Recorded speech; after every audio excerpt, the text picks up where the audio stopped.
रामायण का प्रसंग राम जी से भरत का प्रश्न सजा। एक दिन संध्या के समय सरयू के तट पर तीनों भाइयों संग टहलते श्री राम से भरत भैया ने कहा, एक बात पूछूं भैया, माता कैकेयी ने आपको वनवास दिलाने के लिए मंथरा के साथ मिलकर जो षड्यंत्र किया था, क्या वह राजद्रोह नहीं था? उनके षड्यंत्र के कारण एक और राज्य के भावी महाराज और महारानी को 14 वर्ष का वनवास झेलना पड़ा, तो दूसरी ओर पिता महाराज की दुखद मृत्यु हुई।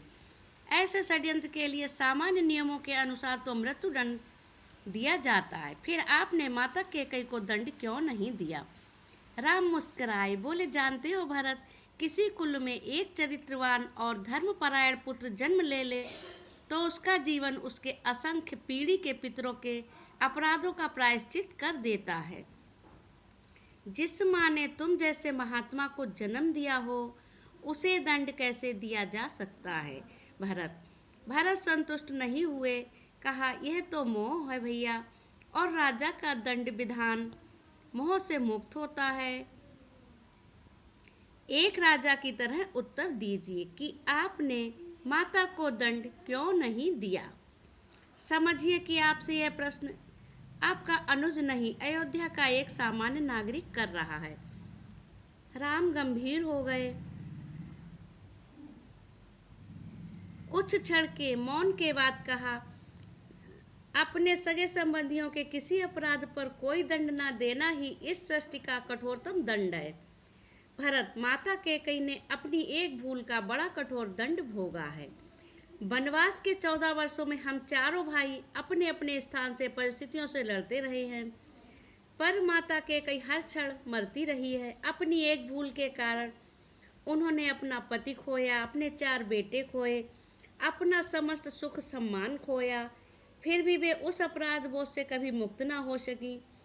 वनवास समाप्त हो गया तो परिवार के शेष सदस्य प्रसन्न और सुखी हो गए, पर वे कभी प्रसन्न ना हो सकी। कोई राजा किसी स्त्री को इससे कठोर दंड क्या दे सकता है? मैं तो सदैव यह सोचकर दुखी हो जाता हूँ कि मेरे कारण अनायास ही मेरी माँ को इतना कठोर दंड भोगना पड़ा। राम के नेत्रों में जल उतर आया था और भरत आदि भाई मौन हो गए थे। राम ने फिर कहा, और उनकी भूल को अपराध समझना ही क्यों भरत? यदि मेरा वनवास ना हुआ होता तो संसार भरत और लक्ष्मण जैसे भाइयों के अतुल्य भ्रात प्रेम को कैसे देख पाता? मैंने केवल अपने माता पिता की आज्ञा का पालन मात्र किया था, पर तुम दोनों ने तो मेरे स्नेह में 14 वर्ष का वनवास भोगा। वनवास ना होता तो ये संसार सीखता कैसे कि भाइयों का संबंध होता कैसा है? भरत के प्रश्न मौन हो गए थे। वे अनायास ही बड़े भाई से लिपट गए।